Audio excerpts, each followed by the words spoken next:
Coucou à tous, j'espère que vous allez tous très bien. Je suis très contente de vous retrouver aujourd'hui pour vous proposer de découvrir une machine avec laquelle on va pouvoir fabriquer toutes sortes d'objets, que ce soit de la déco, des ustensiles ou des gadgets, on va pouvoir les fabriquer avec. Cette machine, c'est l'imprimante 3D de la marque Ankermake. C'est la M5C qui se présente comme ceci. C'est une machine avec un design très élégant qui est entièrement en aluminium. Donc on va réaliser aujourd'hui quelques projets, mais avant cela, je vais vous en parler un petit peu. On va commencer par parler de ses dimensions. Donc elle fait 46 cm de profondeur, 37 cm de longueur et 46 cm de haut. Au niveau du poids, elle pèse 12 kg 800. C'est une machine qui est assez lourde mais qui tient très bien sur un petit bureau ou une petite table au vu de ses dimensions. Cette machine, elle est fournie avec une notice qui est extrêmement claire, qui tient seulement en 2 pages. Donc ça, c'est vraiment top. L'assemblage est extrêmement rapide, il faut compter en moyenne 15 minutes. Elle est d'ailleurs fournie avec les outils nécessaires pour permettre l'assemblage. Cette boîte contient une pince ainsi que différentes clés et une buse de change.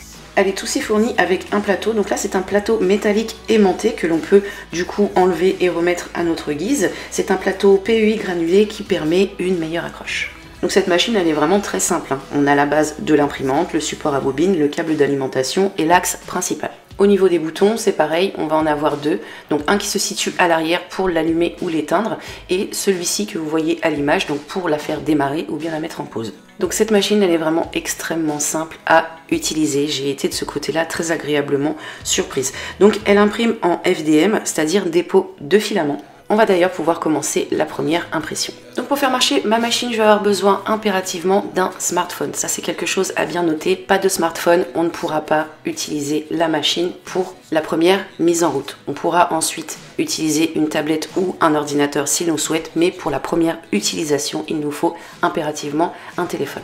Donc moi je trouve que c'est un point positif de pouvoir l'utiliser sur le téléphone parce que c'est extrêmement pratique. Pas d'ordinateur, pas de câble, on utilise uniquement le téléphone et ça c'est vraiment top. Donc voici comment le logiciel se présente. Bien évidemment, il est entièrement gratuit. On va avoir plein de projets qui sont proposés donc sur la page d'accueil. On peut également faire des recherches avec les thèmes que l'on souhaite.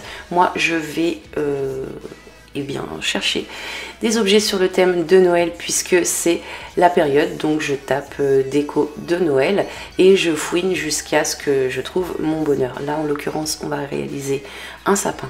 Donc moi j'ai choisi celui-ci, voilà, je clique dessus, vous allez voir à quel point c'est simple. Le fichier s'affiche, on le voit là en photo un petit peu plus en détail, on descend un petit peu, le fichier à télécharger se trouve juste en dessous. Je clique sur le lien du téléchargement et là, sans aucun réglage, après avoir sélectionné ma machine et cliqué sur le bouton imprimer, la machine se met en route toute seule. Pour les personnes comme moi qui ne s'y connaissent pas plus que ça en impression 3D, je trouve que c'est vraiment un très gros atout. Donc voilà, pour la mise en route, c'est terminé, j'ai pas besoin d'en faire plus. Ma machine démarre. Sur l'écran de mon smartphone, je vais avoir quelques indications comme la température et également le temps d'impression. Donc là je vous laisse avec quelques petites images de l'impression pour que vous puissiez vous rendre compte de ce que ça donne pendant qu'elle est en fonction.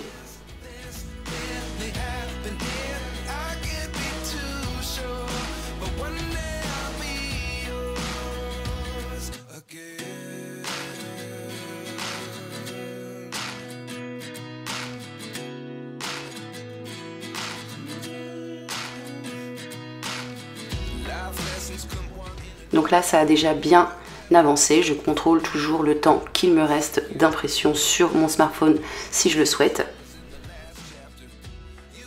Ce sapin que je suis en train de réaliser, je l'ai déjà fait une première fois. Voici ce que ça donne.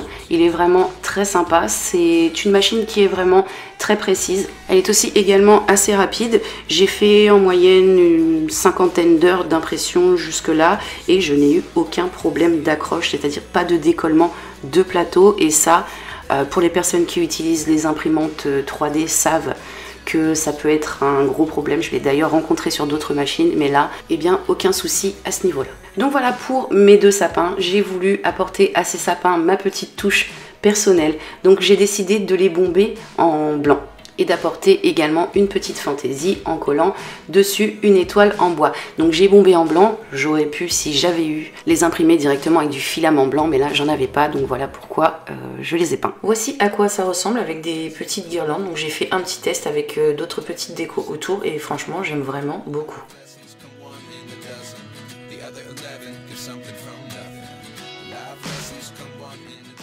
J'ai ensuite lancé une seconde impression, donc là je suis en train de fabriquer des lanternes, toujours pour intégrer dans la décoration de Noël. Donc là on est au niveau du dessus de la lanterne, et là ce que vous voyez à l'image, c'est la base tout simplement.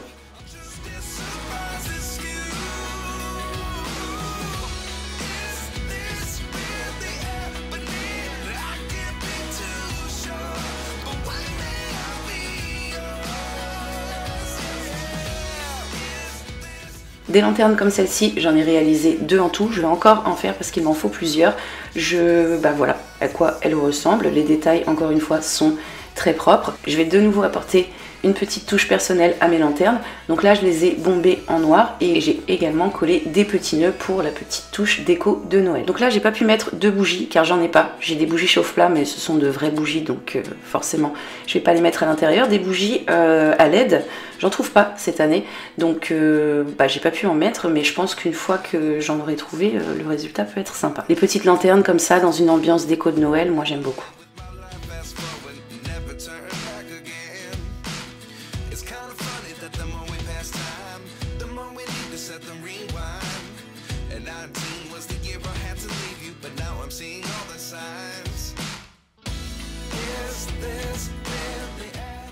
J'ai ensuite fait un test avec ces étoiles, donc là je les trouve vraiment parfaites, l'impression est vraiment nickel. Et en plus il y a possibilité avec ces étoiles de faire encore une fois plein de choses. Moi je les ai bombées en blanc et ma fille m'a suggéré de les coller l'une à l'autre pour qu'elles soient réellement en 3D et c'est une très bonne idée, du coup c'est ce que j'ai fait, voici ce que ça donne.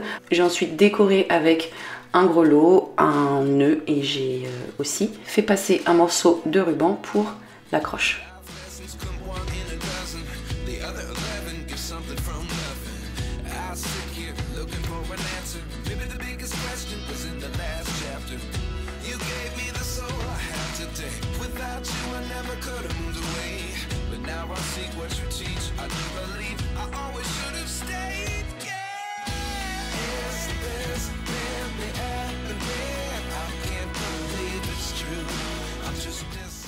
J'ai aussi testé des vases, je les trouve vraiment très jolis, c'est les formes que j'aime. Là encore une fois, aucun problème d'accroche et les finitions sont jolies. Ce qui est bien avec ce type de machine, c'est que lorsqu'on a envie ou besoin de quelque chose, eh bien on va pouvoir se le fabriquer.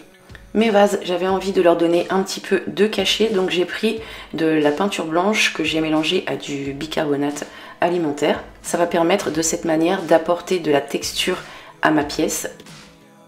Avant d'appliquer mon mélange, j'ai mis un petit coup de bombe de peinture blanche sur ma pièce pour atténuer un petit peu la couleur bleue. Et pour avoir une jolie texture, j'ai appliqué 3 couches en tout.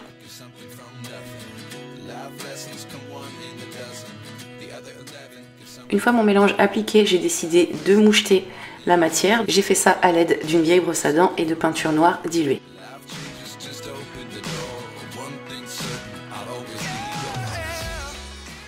Voici ce que ça donne une fois que c'est terminé. Là encore une fois, j'aime vraiment beaucoup le résultat.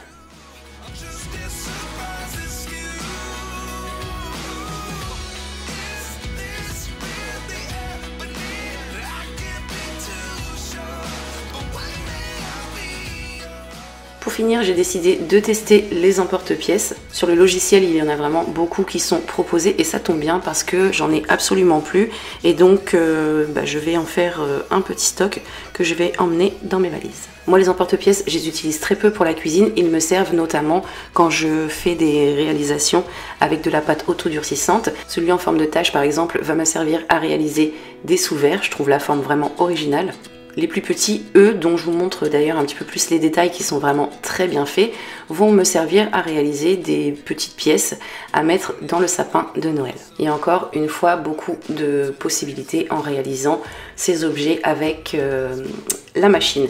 Donc je suis très contente de tout ce que j'ai pu réaliser avec celle-ci. Je remercie d'ailleurs la marque qui m'a proposé de la découvrir et de vous la faire découvrir à vous aussi par la même occasion. Vous trouverez d'ailleurs toutes les informations concernant cette machine en barre d'informations sous cette vidéo. Je vous remontre une dernière fois tout ce que j'ai réalisé avec celle-ci. Donc si vous, de votre côté, ça vous intéresse également de pouvoir fabriquer toutes sortes de petits objets et par la suite, comme moi, pourquoi pas les customiser, les personnaliser à votre goût, et ben n'hésitez pas, c'est une machine qui est vraiment très bien, je vous la conseille. Comme je vous l'ai dit précédemment, c'est une machine qui est vraiment très simple à utiliser, qui fait du bon travail, qui prend pas beaucoup de place et qui a un très bon rapport qualité-prix. Donc voilà, n'hésitez pas à liker et partager cette vidéo si jamais elle vous a plu. Vous pouvez également me dire ce que vous en pensez en commentaire, je serais ravie de le savoir. Cette vidéo touche à sa fin, moi je vous retrouve très prochainement pour vous proposer de nouvelles idées et en attendant, comme d'habitude, je vous fais tout plein de bisous. Bye.